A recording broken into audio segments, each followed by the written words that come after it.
Alright everybody, welcome to our first video for our class, our first lecture video. So here we're going to begin with Chapter 1, Collision of Cultures. I'll pull up the slideshow in a second. Again, hopefully the audio quality on this is good. I played around with it for a little bit, figured out a few different things. So I hope the audio quality is good. If it's not, we'll figure it out, we'll work through it.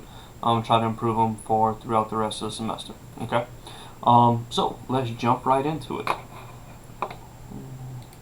Put that right there, and I'm gonna bring myself down here so y'all can kind of see me down in the corner.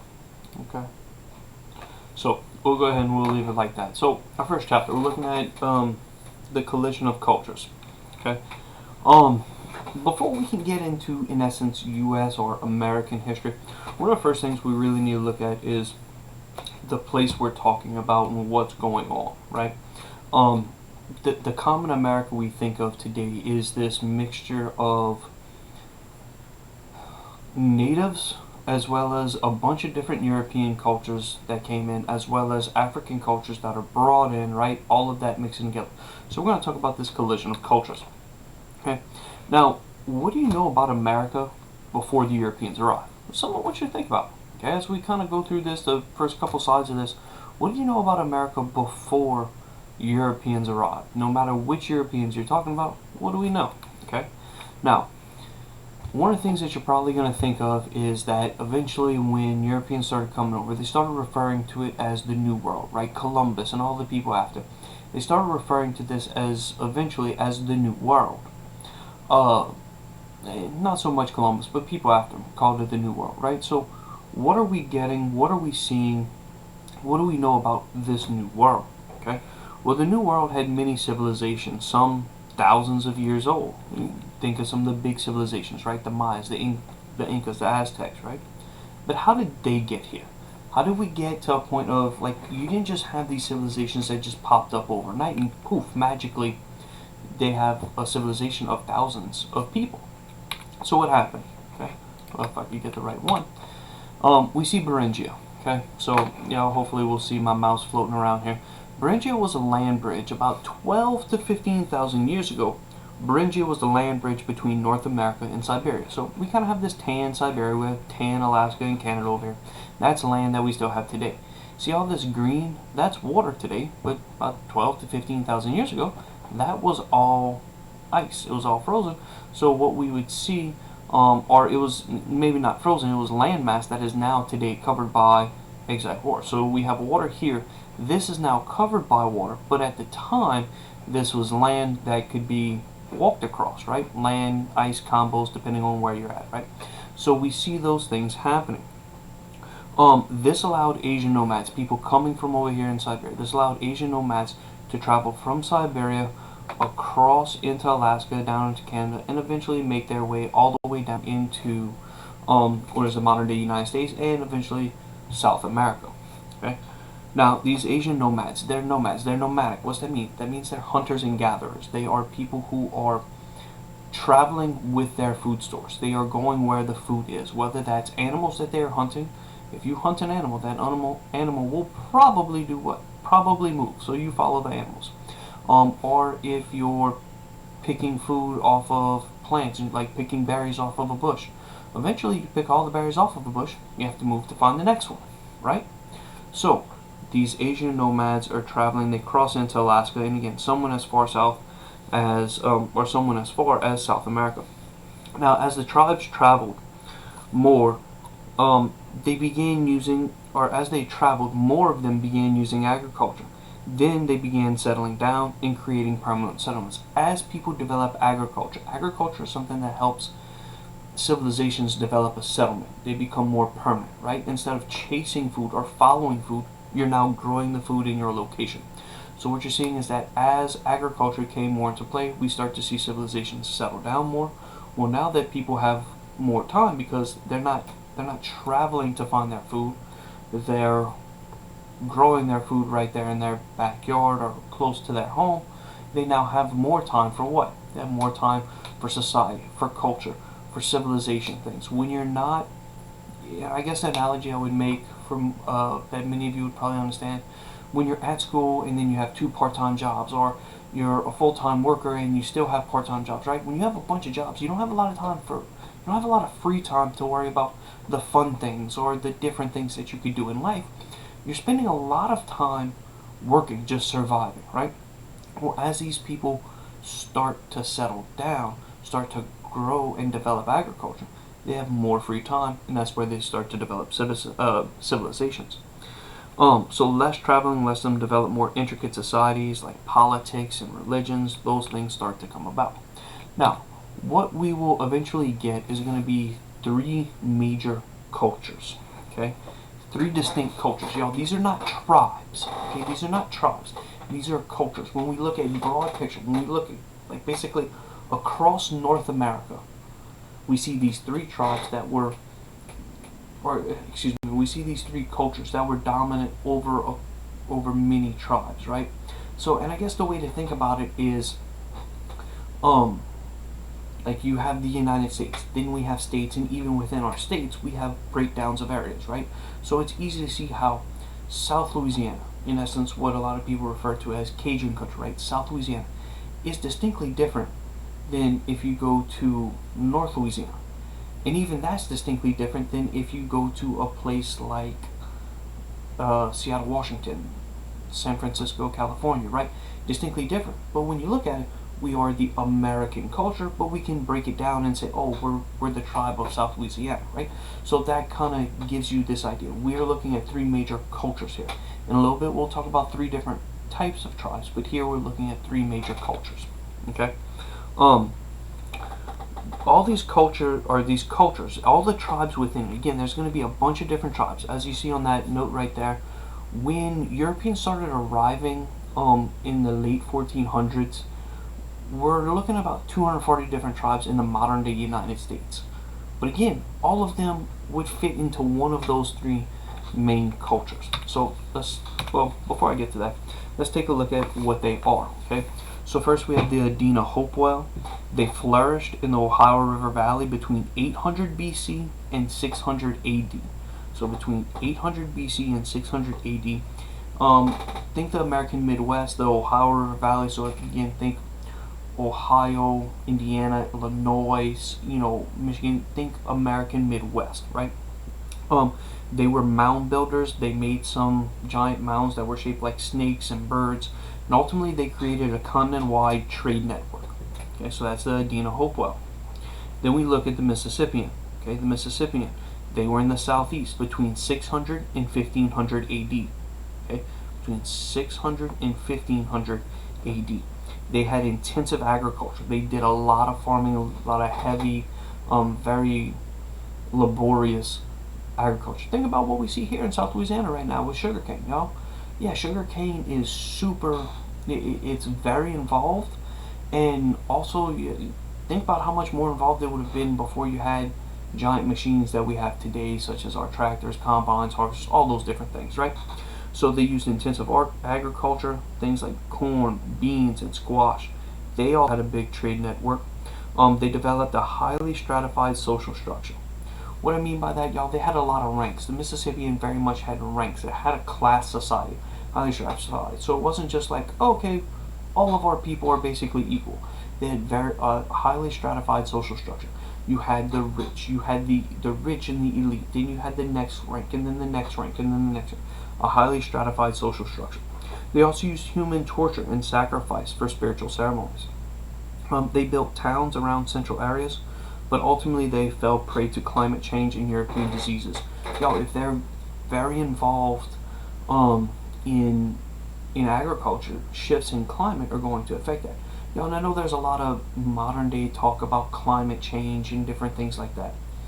Y'all, I'm not trying to get political with you, but I want you to understand that climate change has a historical record, right? Like there's even this thing that they talk about in Europe that was called like the Little Ice Age, right? Where like the average temperature for every year over this span was lower than others, right? So when we look at things, I'm not talking about modern day, whether or not you believe or agree with climate change. There's literally historical evidence of changes in climate, and that's what we're looking at, and that's some of the stuff that impacted them and ultimately led to their downfall, as well as the idea that Europeans came in and European diseases decimated the Mississippian culture as well.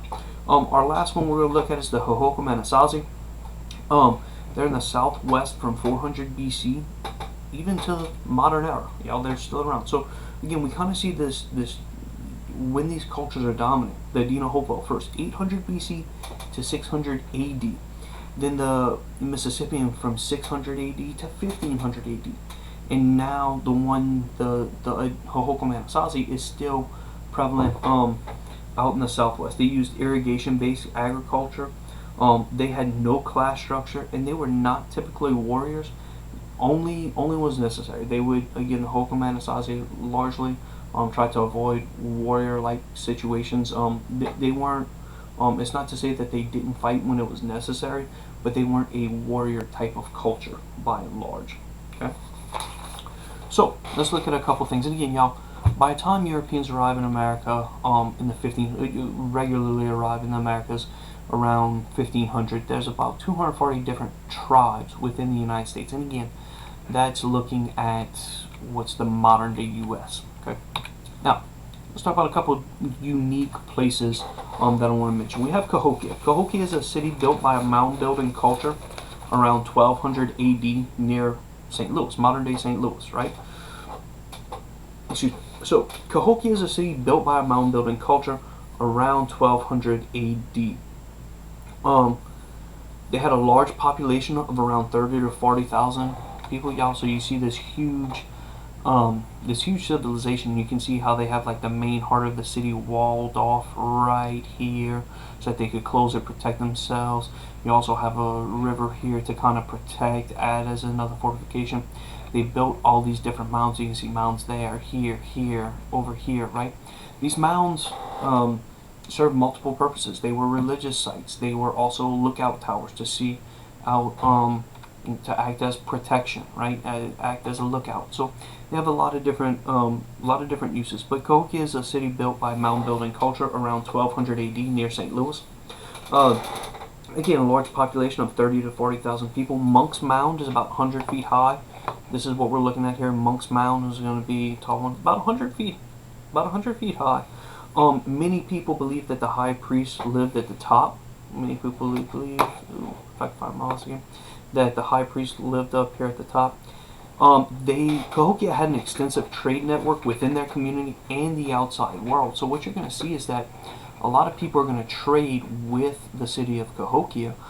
So within the city itself and within this larger compound, if you will, there's a lot of trade that goes on. But they also do a lot of business with other people outside of that community. Y'all, that's a big deal. Okay, now bring it a little closer home. Have any of y'all heard of Poverty Point? Poverty Point, Louisiana. It's actually in Delhi, Louisiana. And this is going to be another mound building society. It's one of the earliest permanent sites in the South. So it's one of the earliest permanent sites that we have any record of in the southern United States. Mound A over here is the largest. And it's about 70 feet high. So it's still pretty good size. And again, we see, y'all, these are artist renderings of what we have. But another mound builder society, one of the earliest permanent sites in the South, Mound A, is their largest mound, about 70 feet high. Poverty Point had a population of about 3,000 to 5,000 people. And again, think about it, y'all. They had time to build these mounds, whether it's here, Poverty Point, up in Cahokia. They had time to build these mounds because they could farm the land. They could fish in the nearby waters. They could do a bunch of different things, so it gave them time to develop a society and a culture that had all of these different things, right? Again, if you are trying to simply survive and scrounge for food, you don't have time for a lot of this stuff. But they had developed agriculture, they're fishing in nearby waterways, all of that to do. What's really cool about Poverty Point, y'all, is that Poverty Point is, not only is it like a historic site from a state standpoint, but it's actually considered a UNESCO World Heritage Site. Basically what that means, and that's getting real fancy on you, but basically like the international world community has designated Poverty Point, the spot here in Louisiana, Delhi, Louisiana, as a World Heritage Site. Like, not just that it's important. You know, we drive around, you see all these little markers. Oh, this building is on the National Register of Historic Places, or yada yada yada, or this is a state park. Yo, Poverty Point is a World Heritage Site. Like, people around the world agree, boom, this meets the criteria of being critical to the development of world civilization. So it's really cool to see that we have that here in the state of Louisiana. Okay. Now we move on. Y'all, we talk about the regional tribes at the time of European discovery. And when I talk about this, y'all, I'm talking about around 1500. We'll get to European discovery in a bit. But what we're looking at here, y'all, is the regional tribes at the times of European discovery. So again, so you have about 240 tribes in the United States when Europeans started coming over. We can break those tribes down into these three groups. Okay, so we had our cultures that spread across and kind of developed at different times. But we also see these types of tribes of who, in essence, the Europeans are going. When the Europeans start coming over in the late 1400s, early 1500s, who are they meeting with? What are they doing? Who are they engaging with? And this kind of breaks it down a little bit. So we're going to have the Eastern Woodland tribes, the Great Plains tribes, and our Western tribes. Okay. So again, now at about 1500, when Columbus and others arrived, we have three regional types of tribes. First one we're going to look at is going to be the Eastern Woodlands. They stretch from New England to the Carolinas and into the Great Lakes. Villages of less than 20,000 people, and a mix of fishing, hunting, and agriculture. Okay, so I'm going to get rid of the PowerPoint just for a minute because I want to show you something here. So if we pull this, we're talking about from the Eastern Woodland, from from New England. So again, think Maine, New Hampshire, Massachusetts, right? So from here all the way down to the Carolinas. So from New England down to the Carolinas, into the Great Lakes as far west, and I'm gonna make this a little bit bigger so y'all can see it a little bit better. So we got from New England down to the Carolinas as far west as the Great Lakes. These are our Great Lakes. So this entire region over here is going to be where the Eastern Woodland tribes are going to be hanging out at. Okay, they had villages typically of 2,000 people, of less than 2,000 people, and a mix of fishing, hunting, and agriculture. So they're using typically a series or a variety of fishing, hunting, and agriculture. Then we get our Great Plains tribes. Okay, Great Plains tribes, many diverse tribes speaking several languages, but they all focus on hunting large game, and because of that, they're nomadic. So we're talking about our Great Plains, right out here. We see all, and y'all think about it, you can even see this kind of on the map, right? We see all the trees, all the green right here, that's representation of trees and ridges and different elevations, right? So our Eastern Woodland tribes, because of all of this, their groups are going to be typically less than 2,000. We move out here to the west and we have all this open territory, and what's happening? Our Great Plains tribes out here are following large game around and hunting them out here. Then we see our western, going to be on the Pacific coast, right? Pacific coast, they focused largely on fishing and whaling. Okay, so hopefully that kind of helps us out a little bit, gets us a little better understanding. Again, I don't say this to be mean. I know many of you are geographically challenged, right? I tell you, oh, hey, where's this at? And you're like, So that's why every once in a while I'll pull up some maps. And if you don't understand any of this, make sure you ask me when we're in class. Okay? So we have that, and let me pull this PowerPoint back up. So that's kind of the tribes we're looking at, or our regional types of tribes. So we had our cultures, and these are our regional tribes. Okay? Now, all of the individual groups and their reactions were important in shaping the U.S. As they adapted to European changes, they also created their own place in American history. So what we're seeing here is that all of these different tribes, are here, and their reaction to Europeans coming in is going to be different. So for instance, think about when you're in a classroom, right? You're in a classroom, and all of us are different, right? So we all have our own groups, we all have our own responses to whatever happens in the world. Well, if all of a sudden I brought in another 10 people into our classroom, not only is their reaction going to be important to us, but our reaction to them, how each one of us handles them differently. So the Eastern Woodland tribes might work with the one group of Europeans better than they work with another, right? So y'all think about it. A new group of 10 people come into class. Okay, well, some of you are going to work well with them, some of you aren't going to like those people. And then another group of 10 comes in. Well, some of us are going to work well with them, some of us aren't, right? So how we react to them has a lot to do in shaping the United States, and how they react to us has a lot to do with shaping the United States, right? I hope that analogy makes sense. So again, how the natives reacted to Europeans coming in and how the Europeans coming in reacted to natives all plays a very important role. Okay? Now, let's move on here. The Vikings, right, y'all? So, what we see is that when we talk about Europeans discovering America, if I ask you who discovered America, the common answer is going to be what? Christopher Columbus, right? And that's right, and it's wrong, and it's all these different things, and we all learn these different things, and yada, yada, yada, right? So let's look at it. What happens, y'all? Who's the first European to basically go from Europe over here over to North America? We're seeing that the first people to do that are going to be the Vikings, okay? So, when we talk about who discovered America, I mean, in theory, it's the Asian nomads who came over first, and eventually we started calling them Native Americans, right? They discovered America. But when we talk about who discovered America, people are implying that from the European standpoint. And yes, we could go Columbus, but the first Europeans to arrive in the Americas are actually going to be some of the Vikings. So Vikings come from this area up here. We look at Scandinavia. Again, if I go back out and pull up the map here again, Scandinavia, we're talking Norway, Sweden, maybe a little bit of Denmark, maybe a little bit of Finland, depending on who you are. So what's happening here? Our Vikings are basically, I'm going to give you the synopsis real quick and then we'll get to it. So the Vikings go out, they attack coastal cities. If you've ever watched a History Channel show Vikings, which was okay, what do? They're basically a bunch of bullies. They leave their towns over here in Norway, Sweden, and Denmark. They go into mainland Europe. They attack. They take. They rob. They do what they want, and then they go back home. Right? That's kind of the general gist of what the Vikings did. I know that's oversimplifying, but work with me here. Okay? So they do that. Eventually, I mean, like, kind of this idea of like you can only rob the same bank so many times. You can only rob this. Like, you got to start going and find new places, right?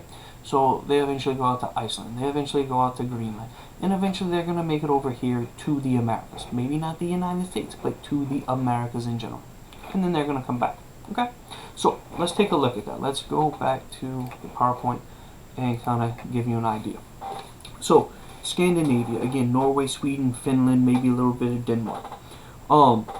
The Vikings came from that area. They started exploring in the late 900s. A guy by the name of Eric the Red, okay, and other crews traveled throughout Europe. They create havoc in coastal cities. Now Eric travels to Iceland and then to Greenland, but is always having problems, allegations of manslaughter, etc. Y'all think about it. How bad do you have to be if, like, your group of people is known for raiding, like, coming to a town and just robbing the place and going home? Like, how bad of a guy do you have to be if those people are accusing you of crimes? Right? Like, honor among thieves kind of thing here, y'all. Like, how bad do you have to be? But nonetheless, Eric the Red and other crews travel throughout Europe. They create havoc in coastal cities. So again, they leave Scandinavia, come to these cities around England and Ireland, and on the coast of mainland Europe. They hit Iceland, they hit Greenland, but eventually Eric the Red gets in some trouble. Okay. Later, Leif Erikson, get it? Leif Erikson? Leif Erikson was Eric the Red's son. Leif Erikson, Eric the Red's son, right? Okay. So Leif Erikson travels as well and lands in Newfoundland. Okay, so he's going to land up over here in Newfoundland around 1000 AD. This is part of Canada and, in essence, the Americas. Okay, so if we have these Europeans that are coming from over here in Scandinavia, if I could find my mouse, we have these Scandinavians, these Europeans traveling out over here and landing in North America, Why don't we give them all the credit? Why do, when you're in second grade or whatever it is, and you learn about early American history, you learn that, well, Columbus sailed the ocean blue in 1492 and discovered, when these dudes are doing it like 500 years earlier. Well, it's real simple, y'all. They don't go back. They don't keep a persistent colony. They don't make a sustained colony. Leif Erikson comes out here, goes home, and basically just doesn't go back. So it's not like he was the first one to do it, but he didn't like keep up with it. Nobody kept up with it. No Europeans make it back to the New World, make it back to the Americas for almost 500 years. When Columbus does it in 1492, then after Columbus gets there, then Europeans are coming regularly, coming early, coming often, right? They're always there. So why is he not given the credit? Simply put, the colony, what he does out in the New World, doesn't last. So that's why we don't give credit to Leif Erikson. So it'll be a long time before the Europeans come back. Actually, Columbus in 1492. Now, why? Why does it take so long? Okay. Well, we'll get to the why explore in just a second. So why does it take so long for the Europeans to come back? The reason is because there's a lot of big issues and problems back in Europe. Between when Leif Erikson goes to Newfoundland and when Columbus travels to the New World, there's a lot of big stuff that happens that keeps people awake. So we have things like the Black Death, the plague, y'all. It killed anywhere from a third to half of Europe. Okay, you see some reports the numbers are as low as a third, and some reports are high as half of the European population was killed because of the plague. Okay, so when that's happening, a lot of people aren't going to travel around the world. We also have the 100 Years' War. Anybody want to guess how long that war lasted? Yeah, I'm sure you can figure it out, right? So we also have the 100 Years' War. We have the War of the Roses. We also have religious problems. Remember, this is a time when there was basically just one Christian church, all Christians. Like today we have variations of Christianity. And this time there's just one Christian church. But that Christian church starts to go through a lot of problems. We start to see things like the Avignon papacy. Avignon is a town in France. Long story short, y'all, there was a point in time when like two different people were claiming to be Pope, like the leader of the Christian, aka Catholic Church at that time. You got two people claiming that, and there's even a point in time where like a third dude steps up, and so like we got three different popes. People don't know what's going on, and when you really think about it, y'all, religion was super important for these people, and it was the majority of people. We live in a world, and I'll talk about this some more in a bit, but we live in a world today where if you speak to somebody and they say they're not religious, that's not an astounding fact. Like, that's not something that you're like, oh my goodness, you're not religious. And you're like, okay, whatever, right? That's most people's reaction. Whereas at this time, like if you would say you were not religious, that like not only were you that was just unfathomable to so many of these people, right? So the reason is because of big issues, problems in Europe. We have things like the Black Death, 100 Years' War, War of the Roses. We also see the Avignon papacy. But finally in the 15th century, y'all remember centuries are like one above the 100. So if we're talking 15th century, we're talking 1400s. 16th century, 1500s, right? So finally in the 1400s, 15th century, Europe rebounds and they will begin to look for new trade routes and places to expand. So after all of those problems in the 1400s, Europe is looking to expand. They're looking to go out and find different things. Okay. Now, this European discovery came at the same time when Europe was beginning to dominate the world. So in the 1400s, 1500s, Europe really starts to take control and starts to dominate the world. Now, they begin their imperialistic age while in search of the riches of the East. We're talking silk, spices, jewels, possible converts. So the Europeans are looking to create an empire. That's where the word imperialism comes from, right? Empires. So the nation of France, the nation of England, or whatever these places are at that time, they want not only what they have in their country, but they want to expand, they want to grow, they want to get bigger and stronger. and they're looking for things that they don't have in their land, right? They're looking for things like silk and spices and jewels.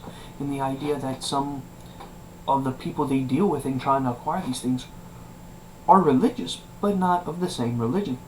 So they want to convert them to their religion. They want to convert them to Christianity. Okay? Now, we all know that Columbus went west, right? Like, in essence, if you look at me on the screen, he went that way to get that way. And it might be reversed for you depending on how the camera angles are showing up here. But ultimately, Columbus went to the west to try to get to the east, right?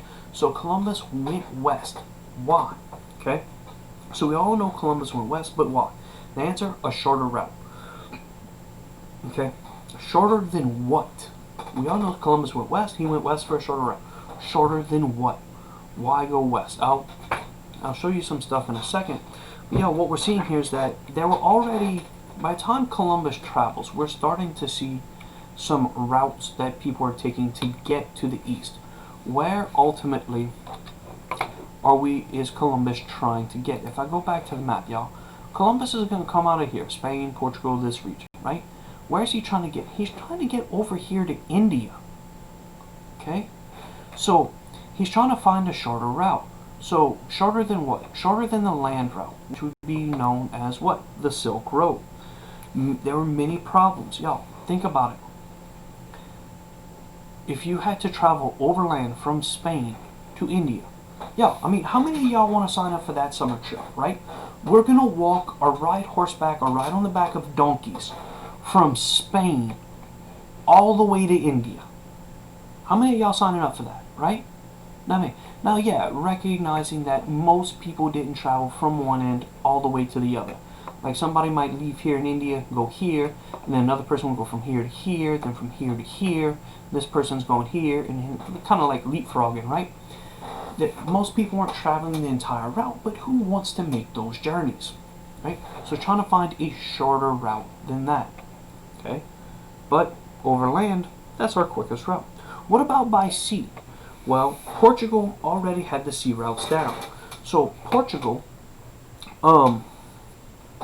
has this big time leader. Okay, Portugal had a really big naval presence, like they had a big navy and stuff like that. And the reason why, one of their leaders, a guy by the name of Prince Henry, he got the nickname the Navigator because he put this emphasis on ships and a navy and seafaring trips, right? So Prince Henry the Navigator was big on maritime education. And because of that, he gets that nickname, Henry the Navigator. But also, it's going to lead to Portugal taking the lead in traveling by water. And what we see is that first, Bartholomew Diaz got to the tip of Africa in 1487. So 5 years before Columbus is going to sail the ocean blue in 1492, right? Bartholomew Diaz is going to leave Portugal here and make it down to the tip of Africa. Well, basically what happens is he gets down here and his crew's like, bruh, we rounded the tip of Africa. And like they get here and it's like, if you don't turn around and bring us home, we're gonna throw you off the boat and you're gonna have to swim with the sharks, right? Like that's kind of what happens. So they made it to the tip of Africa, then they go back. 10 years after that, in 5 years after Columbus sailed and ended up in the Americas, what we see is that Vasco da Gama rounded the Cape of Good Hope, rounded the tip of Africa, right? So let me pull this back up. So this is going to be Vasco da Gama. He leaves, rounds the Cape of Good Hope, makes it to India, stops at a couple different places, and then comes all the way back, right? So people knew, by the time Columbus set sail in 1492, he had seen Bartholomew Diaz make it here. So he knows that's a long trip to go around Africa. Da Gama's going to do it, but it's going to be later. Okay, it's going to be 5 years after Columbus. So hopefully that all makes sense to you. So now we know why Columbus went west, but what exactly did he do? Okay, let's talk about it. Columbus gained approval and the assistance of Ferdinand and Isabella of Spain. Okay, so he gained the approval and assistance of Ferdinand and Isabella of Spain. Columbus paid for the ship the Santa Maria, while the city of Palos and the Royals paid for the other two ships, okay, the Nina and the Pinta.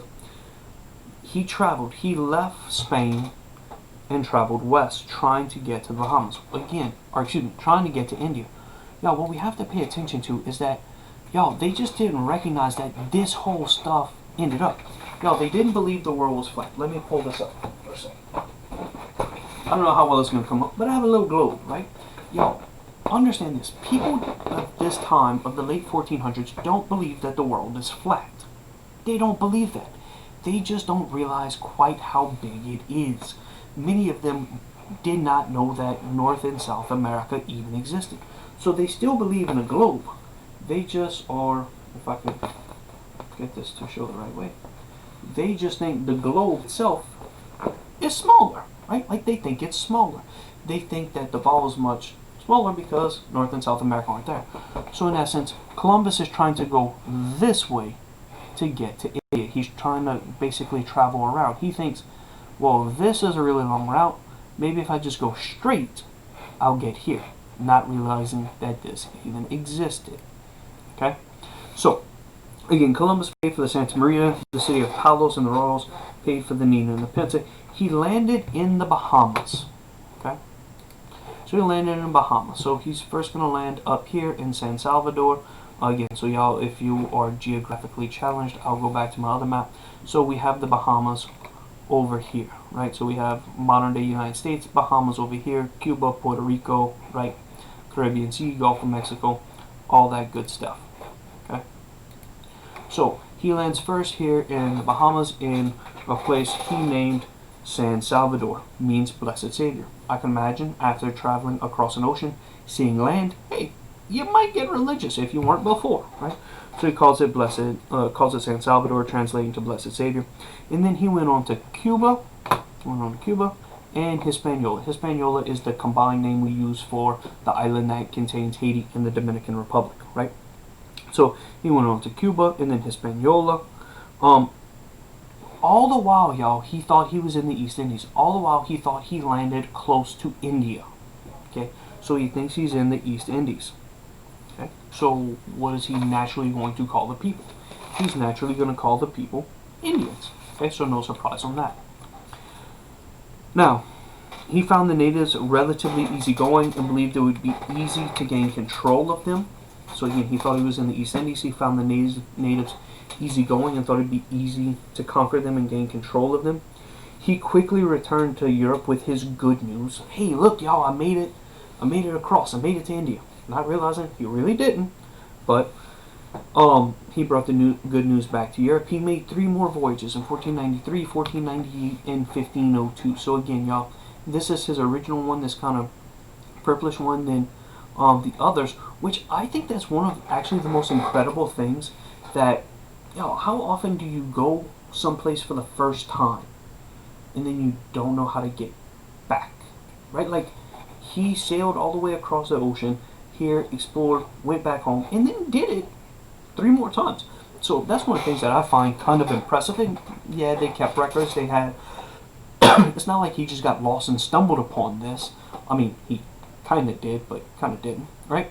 So anyway, I find that just kind of. I find that impressive that he could reach the same place multiple times, right? Anyway, point being, he found the natives relatively easygoing, believed it would be easier to conquer them. He quickly returned to Europe with his good news, then made 3 more trips, 1493, 1498, and 1502. Now, with that being said, wrong way. Anybody find it odd that if Columbus discovered the Americas, why do we live in the United States of America and not the United States of Colombia? Like, anybody find that odd? Like, Columbus discovered what? Well, think about it. Columbus didn't believe he had found a new place. He thought he had reached the Indies. He believed he reached the outskirts of India. So, what we see is that America is actually named after Amerigo Vespucci. Again, Columbus didn't think he found new land. He just thought he found a new way to get to a place we already knew about. It's not until we get Amerigo Vespucci. Okay, Amerigo Vespucci traveled along the South American coast and claimed it was so big it must be a new continent. So now we have America. Amerigo Vespucci was an explorer as well as a cartographer. That's a fancy word for a map maker, right? So Amerigo Vespucci is the one who determines, like, look, this isn't India. This is someplace new. And so as a result of him, and because he's there and he's the one who determines, no, look, this is something new. This isn't the Indies. This is something different. We ultimately see that America gets its namesake from him, Amerigo Vespucci. Okay? Now, the Columbian Exchange. There's going to be a massive influx of change. Massive influx of change. So now that we're going to have consistent back and forth between the New World and the Old World, between Europe and Africa as well as the Americas. Europe and Africa and Asia had all kind of been in contact with each other for many years at this point in time. So to them, that's the Old World. Europe, Africa, Asia, that's Old World. The Americas are new. Europeans, Africans, Asians really hadn't been in contact with them over the last 500 years at least, but more than likely even longer. Okay, so but it's not just the people. It's going to be plants, animals, and every part of society and culture is going to go from one end to the other. Go from the New World to the Old World, from the Old World back to the New World. So we look at things, y'all. When we talk about plants and animals, when we look at animals, the Europeans never knew of bison, catfish, possums, or cougars. The natives had never seen horses, cattle, or goats. Y'all think about that. Things that we think of, like, that are just in our mind, Native Americans. Oh, Native Americans riding bareback on horses. Horses didn't exist in the Americas until Europeans brought them over, right? So we have to think about those things. Plants. Europeans now learn of maize, which is a type of sweet corn, potatoes, beans, peanuts, and squash. We think of the Irish potato famine, right? Well, potatoes were native to the Americas. They don't really make it over to Europe until later. I mean, there might be some variations, but those little things, right? So Europeans learn of maize, potatoes, beans, peanuts, squash. Natives get rice, wheat, melons, and olives for the first time. Some oddities, y'all call them oddities because it's just a collection of things. The Europeans see canoes and hammocks for the first time, as well as dog sleds, right? Native Americans used dog sleds because dogs were some of the biggest animals that they could domesticate. Europeans had horses, they had cattle, so they used horses and buggies, right? Well, Native Americans didn't have horses, so the biggest animals they had to help carry stuff around were dogs. So Europeans see canoes, hammocks, dog sleds, a ball and stick game very similar to lacrosse. Europeans start to discover things such as certain drugs like tobacco and the basis of cocaine, right? So we start to see some of those things coming in, but we also see disease. We all know that disease took a huge toll on the Native Americans. It's the first time the natives see smallpox, typhus, plague, yellow fever, and many others. And it's not so much that all of those diseases, because Europeans went through encountering those diseases, but they saw them in stages, right? The plague was around for a while, then this was around for a while, then that, right? Well, now they have built up immunities to that, and they bring them over to the New World, and now Native Americans are encountering all of these diseases all for the first time. Don't worry, the natives did give like syphilis back to the Europeans, so disease did go both ways.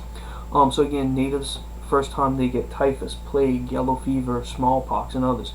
It's a big deal, y'all. Disease is a big deal because disease killed more natives than combat, and it affected all parts of society. When you think about combat, when you think about war, oftentimes we look at just men fighting. Women and children would stay home, right? Like that's the general consensus throughout historical time, right?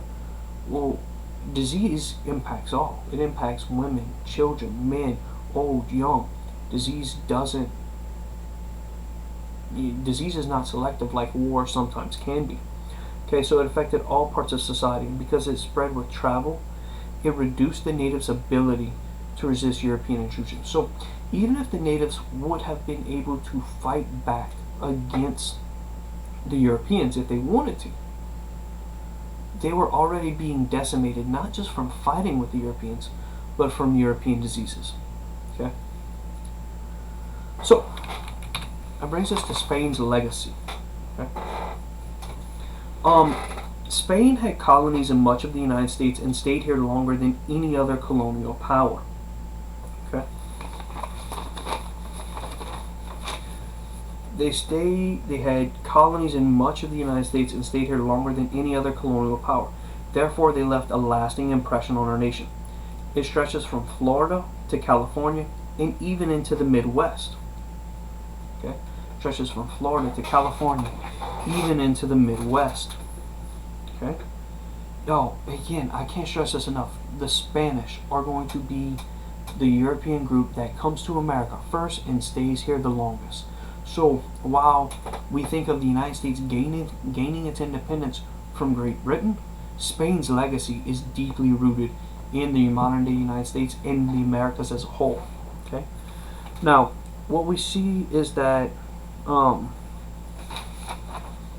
trying to think of how I want to say this.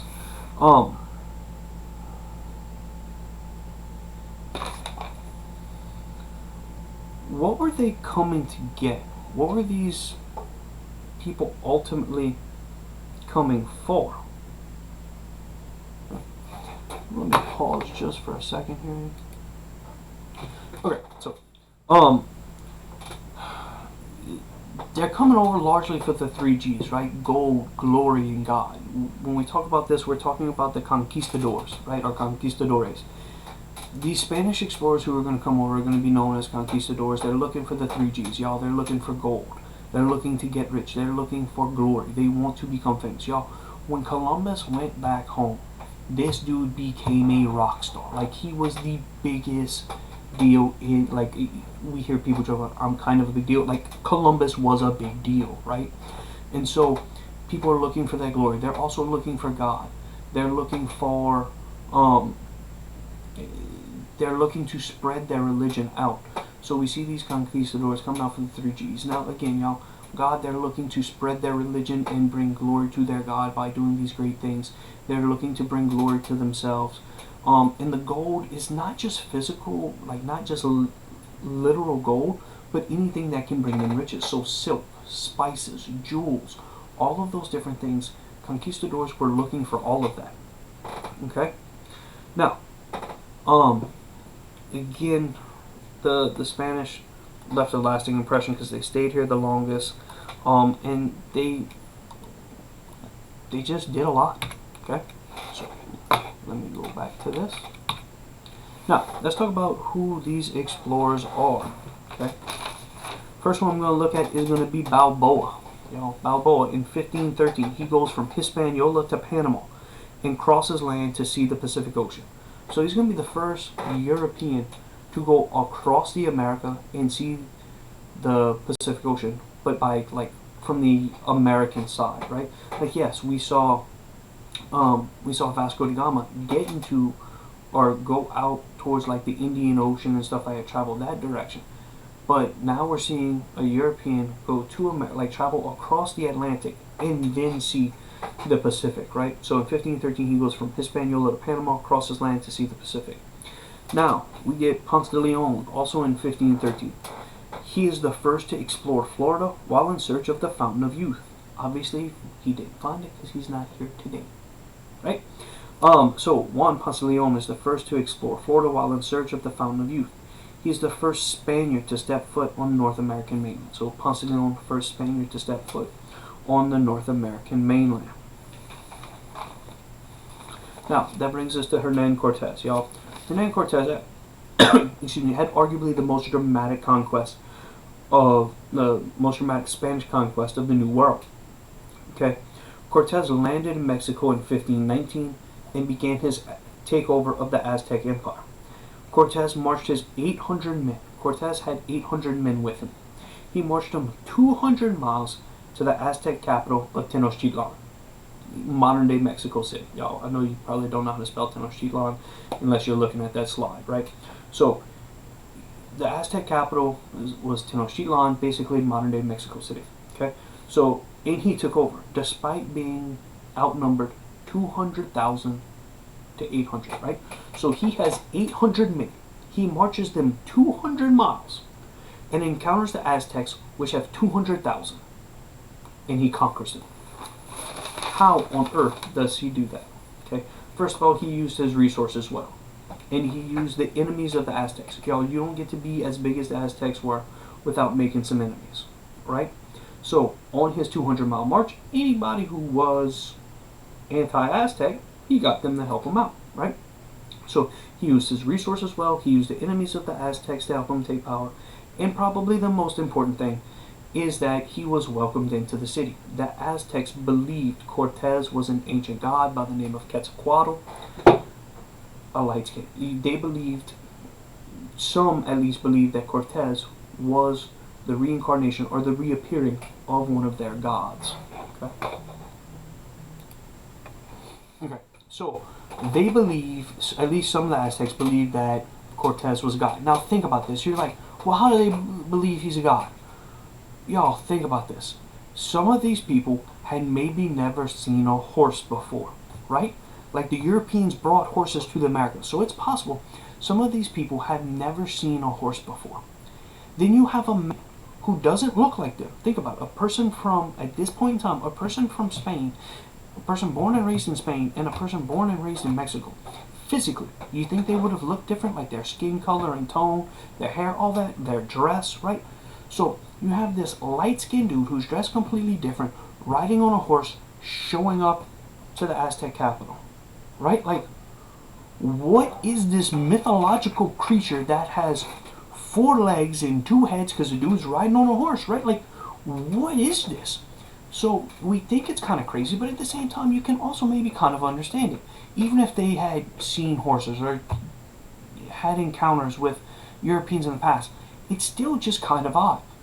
So some of them believe he's this reincarnation or the second coming of this god by the name of Quetzalcoatl, so they kind of welcome him in. How hard is it to rob somebody's house if they invite you over for supper? Right? Like, it's not that hard. When they think you're God, it's easy to take control. So ultimately, Cortez is able to conquer the Aztecs. Okay. Now, in 1531, a few years later, we get Francisco Pizarro. He led men from Mexico down to Peru. Okay? He conquered the Incan Empire. So in 1531, Pizarro led men from Mexico to Peru and conquered the Incan Empire. Now, again, what happens with Pizarro? Well, it's a few years later. How do the Incas fall for the same thing that happened? They don't. They recognize these Europeans are coming in and they want to try to negotiate. They want to try to make a deal, right? So basically, the Incas invite Pizarro and his people in to try to negotiate. Well, just like I said, it's easy to conquer somebody if they think you're a god. It's also easy to rob somebody if they invite you into their home, right? So Pizarro was able to come in and conquer the Incas because basically they invited him in. Like, instead of us trying to fight him, let's try to negotiate with him. Well, he comes in and Pizarro just takes over. He starts to conquer. In doing so, now the Spaniards will start to bring in what we know as the encomienda system. Okay, the encomienda system it's not quite like a plantation thing. It's kind of like if you've ever learned about fiefs and serfdoms and fiefs and lords and vassals and all those different things. Back if you learned anything about the Middle Ages in Europe and stuff like that, it's kind of like that. But basically, what happens is that privileged landowners support and protect the villages and the priests, but they can require tribute. So there's this land, and Pizarro's going to put me in charge of this land. I've been granted this place, right? I'm in control of it. Very much, y'all think about our classroom, right? Our classroom on campus. I was granted that classroom by somebody in administration, right? It's my classroom.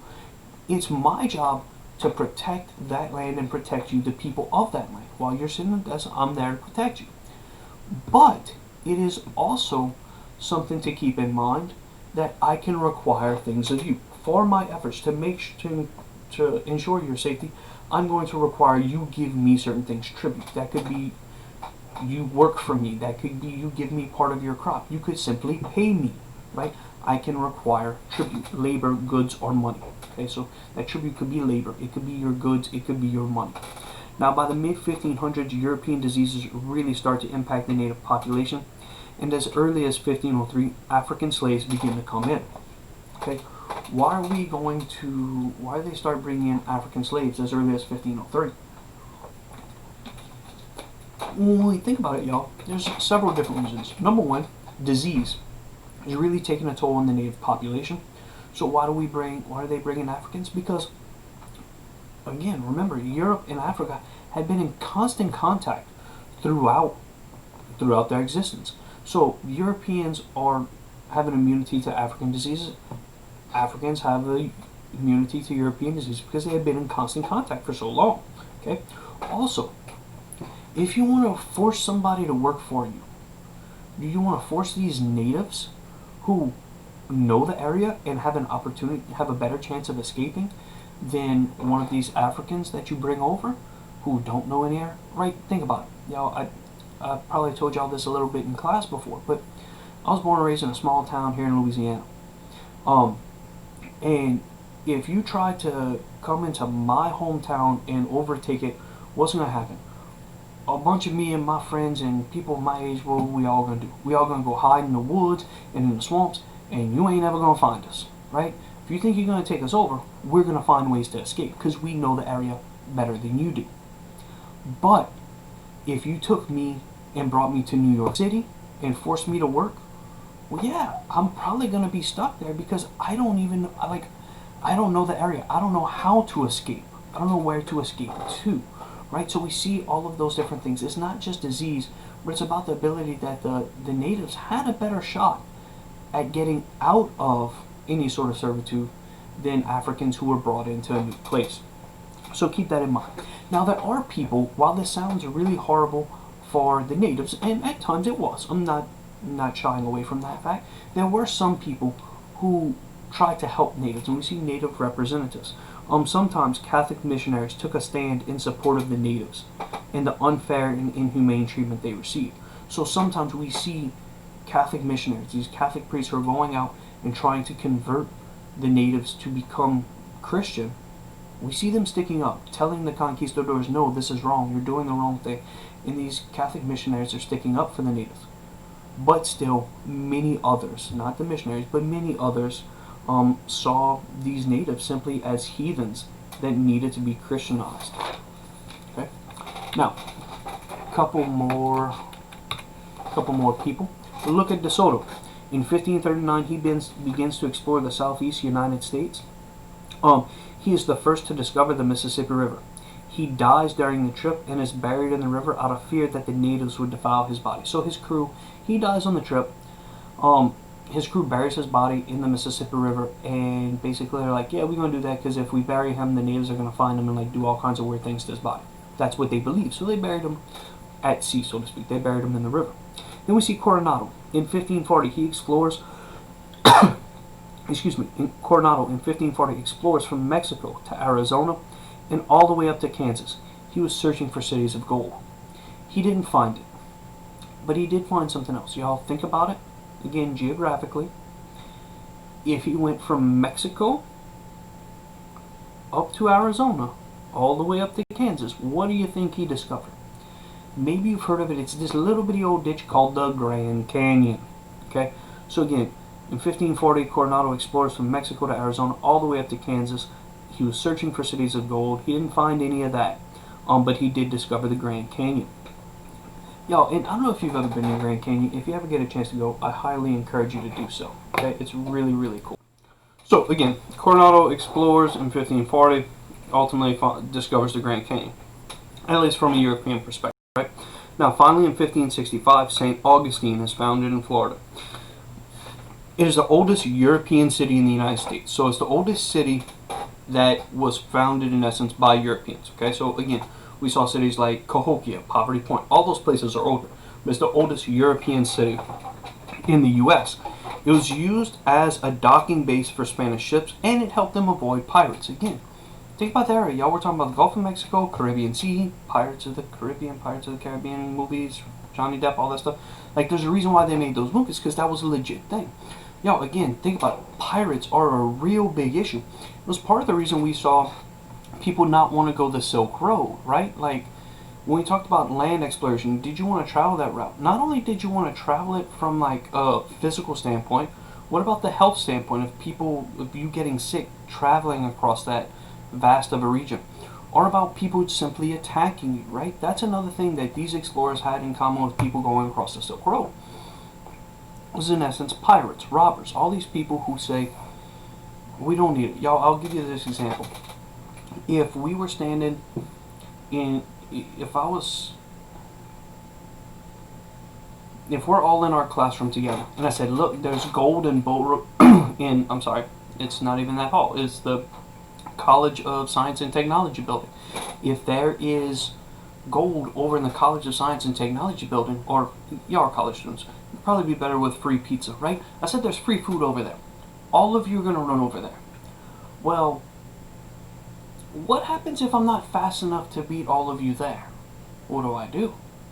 I just wait for you to walk out with a plate and take it from me. Right? Does that make sense? So pirates were always a threat to anybody who had anything of value. So anyway, St. Augustine gets started as a place, as a docking base for Spanish ships and helped them avoid pirates. Now, we go back to the missionaries for a moment, okay? With all of this exploration, many believed that Christianity needed to follow. Again, remember, God, trying to get possible converts, all of those things were important to these people. So with all of this exploration, many believed that Christianity needed to follow. Its use in the southwest United States aided permanent settlements there. Okay, this is one spot where the Spanish used religion to help pacify the natives. They forced Christianity on the natives with Catholic missionaries. Some revolts occurred, but over time the Spanish regained control. Now, the Catholic Church in general has been really good at trying to get others to adopt to their policies. So, for instance, throughout its history, the Catholic Church, before and after the Protestant Reformation, always looked at things of like, hey, look, you believe that. Well, we believe this. It's really pretty much the same thing, just a little different. So why don't you believe what we believe, right? Kind of mentality. Now, some people do take it too far. They do force it on others and whatnot. We saw that here. So they would try to force their religion. Sometimes that wasn't always successful. But over time, the Spanish eventually gained control of these people regardless. Now, this is all important because, as I've mentioned already, religion can still control much of European society. People truly believed in heaven and hell and were willing to die for their faith. Yo, it's hard for us in a modern day society to really understand what it was like back at that time when religion was such a dominant force. Okay, so these missionaries went near and far, often endangering their own lives. By the end of the 1500s, so again, Columbus arrives in 1492. In about 100 years, by the end of the 1500s, there were over 300 missions that existed in the New World. When we talk about missions, what we're looking at, y'all, is going to be things like this. So this is a museum that I stopped at. Long story short, I'll keep this real brief because it's a recording, but long story short, my wife and I went to California one time, went to San Francisco. So, y'all, if you haven't got this yet, travel. I mentioned earlier that I went to the Grand Canyon, saw it, totally cool. It's really awesome. Y'all, if you ever get a chance to go to Grand Canyon, I think I started to mention that and I had to pause the video. But what I was going to get there was, if you ever get a chance to like take the helicopter tour and fly into the Grand Canyon and fly out, it's way expensive. And it's overpriced, but it's also totally worth it, y'all. I know it's hard to have something be worth it and then I call it overpriced, but it's just really cool. So if you ever get a chance, totally visit the Grand Canyon. Like if you're in Las Vegas, you can like take a helicopter out to Grand Canyon. Really cool. Point being, on a different trip, my wife and I were out in San Francisco, went to Napa Valley, saw, do wine tastings and stuff like that. And at one of the wineries, or one of the cellars, they had this little museum. It's all about the California Mission Museum, or that's the title of it. And they have all of these little replicas of all the different mission churches that were built in and around the San Francisco Napa Valley area. And what's really cool is that you get an understanding that those missions weren't just a church, y'all. It's an entire, like, look at this. It's an entire little compound. They have a model here, another model here, another model here. And again, these are just scaled down models. But think about an entire compound where Native Americans were going to be brought and educated on the Christian religion and in essence forced to take it on. Okay? So that's what we see happening. Now, that's Spain. And I told you Spain's going to be the most dominant early on. But they're not the only one. Spain has competition. Portugal, France, England, and Netherlands all wanted in on the action of imperialism. The French were the first major threat. Okay? French were the first major threat. In 1524, they sailed the coast from North Carolina to Maine, and in 1541, Jacques Cartier explored the St. Lawrence River. Okay? He went up to Montreal and created a temporary colony in Quebec. Later, the first permanent settlements came from Saguenay de Champlain in Nova Scotia and Quebec. So, the French are sailing around. They're doing some stuff in 1524. 1541, Jacques Cartier gets us a temporary colony. Then 1541, later, Saguenay de Champlain gave us a permanent colony in Nova Scotia and one in Quebec. Now the French are going to get religious. So we have them doing some exploring. Then we get Jacques Cartier. Then we get Saguenay de Champlain. Now they get religious with Louis Jolliet and a priest by the name of Pere Marquette. Okay, so now the French get religious and they head south to convert the Native Americans. They're not seeing a bunch of people up in the area that they're in. Think about it, y'all. Lake Champlain, named after Saguenay de Champlain. Quebec, Nova Scotia, that's all very much the northern part of North America. So we're thinking Canada, all that stuff. Now they start to work down. They start to work south. Louis Jolliet and the priest Pere Marquette traveled down the Mississippi River, but did not reach the Gulf of Mexico. So Jolliet and Marquette are traveling south, trying to convert Native Americans. They travel down the Mississippi River, but don't make it all the way. Then in 1672, René de La Salle went the length of the river, giving the French claim to the river to go along with their northeastern territories. Okay? Ooh, didn't want to go that far. What I want to do is this. I'm going to pull this, I'm going to pull a map back up. And give me a second here, y'all. Sorry about this. Should have had this up before.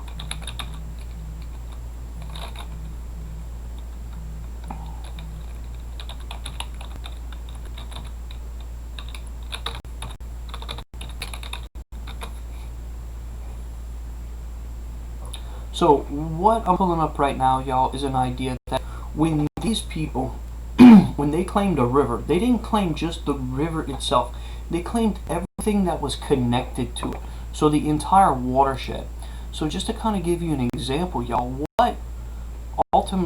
what he is trying to claim, what De La Salle is claiming is not just the Mississippi River coming down right here, right?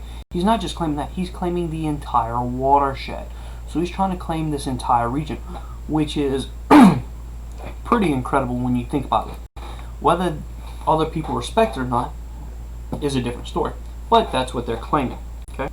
Now, so that was the French. Now, who else is there? The Dutch. Okay, the Dutch. These are the people from the Netherlands. The people are called the Dutch, but the country is called the Netherlands, right? Okay, y'all. The Dutch were once a part of the Spanish kingdom, but now they're Protestant. Now they're no longer Catholic. They're still Christian, but they're not Catholic. So once they were, at one time they were part of the Spanish kingdom, but now they're Protestant, and they follow England's lead for gaining money from the New World. They want to gain monetary value from the New World, both from pirating and from colonizing. They will get involved in the Mid-Atlantic area and think New York. So again, they're going to be involved in the Mid-Atlantic area.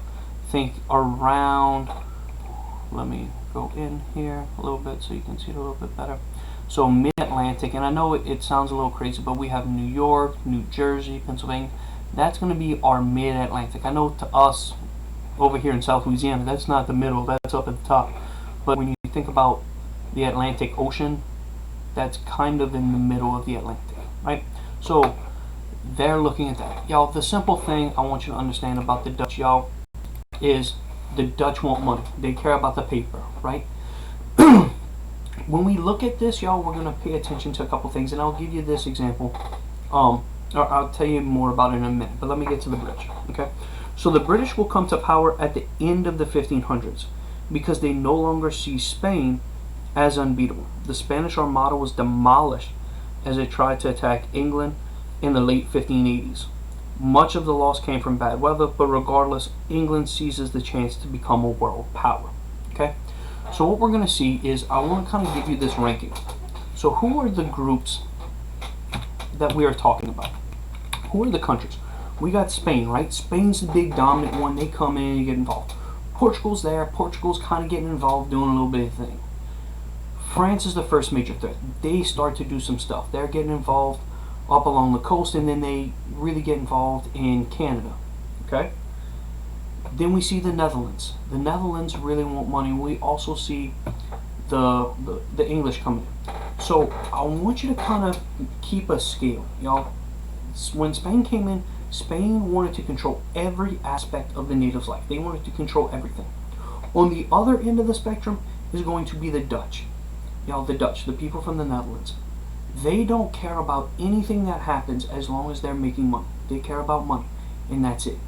So we have the Spanish who could care about every little aspect of it. Then the next group, like the next strongest aspect, would be the French. The French care about religion. They care about these things. They're just not as dominant or care quite as much as the Spanish. Then we have the English, the British. They care only about the other stuff in regards to how it helps them make money. In the Netherlands, all they care about is making money. The people, the Dutch, they want to make money. They care about what you do only because that impacts how they make money. The English care about it because, well, if you do that, then I need to do this so that I can make money, right? So it's kind of this scale. Spain cares the most about everything. France cares the next level, or cares the next most, if you will. England doesn't care too much as long as they're in control. And then the Netherlands don't care about anything as long as they're making money. So kind of keep that in mind. Keep that going through. Okay, so the last thing I wanted to say here on this one is the British. I told you, the British rise to power is going to come in the late 1500s because they no longer saw Spain as unbeatable. The Spanish Armada was demolished as it tried to attack England in the late 1580s. Much of that loss came to bad weather, but regardless, England seizes a chance to become a world power. That's what I told you. That's the big note. The other thing I want you to understand is this. So Spain gets started with Columbus in 1492. And for about the next 100 years, they are the most dominant European power in the Americas. They are the most powerful imperial force. It's going to start to fade as England starts to gain more power, and England realizes that Spain isn't unbeatable. How does England realize that Spain's not unbeatable? Because of this thing with the Armada. Okay, so let's look at it like this. What happens is that Spain and England hate each other at this point in time. Spain is super Catholic. England is not. England went through their Protestant Reformation. They're not. Spain's king in the late 1500s is going to be a dude by the name of Philip II, which, y'all, I gotta pull this up. You're gonna appreciate it.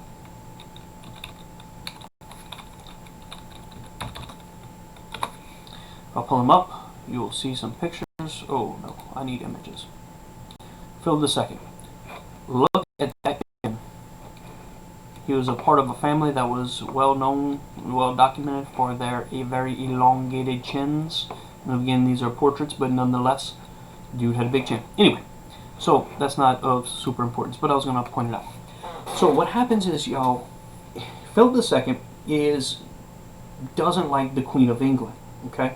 If you remember, like, if you've ever learned about Henry and all his wives and yada yada yada, well, eventually his daughter becomes queen, and so it's her and Philip, and they don't like each other. There's a bunch of family, like their families are connected, and a whole bunch of stuff. I'm not gonna go into details. Long story short, what happens is that Philip is tired of dealing with England and all of their baggage, so he decides to attack. So he sends the Great Spanish Navy, what's known as the Spanish Armada.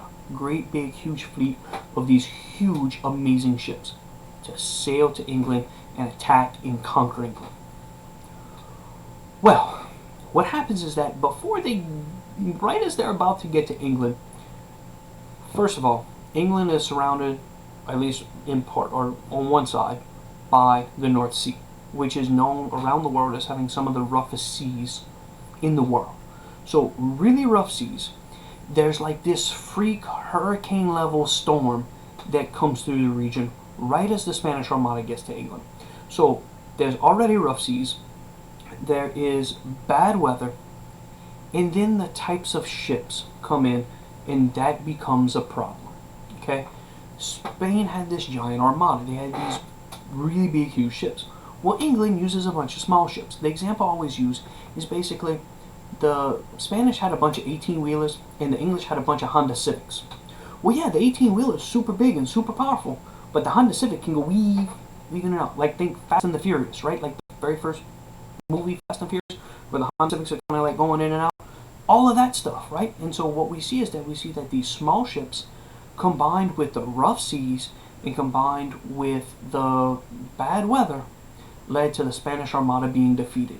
And once that happens in the late 1580s, basically, the Spanish power sinks. After that, Spain is no longer the top dog. England will rise to be the top dog. And we'll talk more about England gaining their supremacy and what they do with their supremacy in the next video in chapter 2. Okay, so that wraps it up for chapter 1.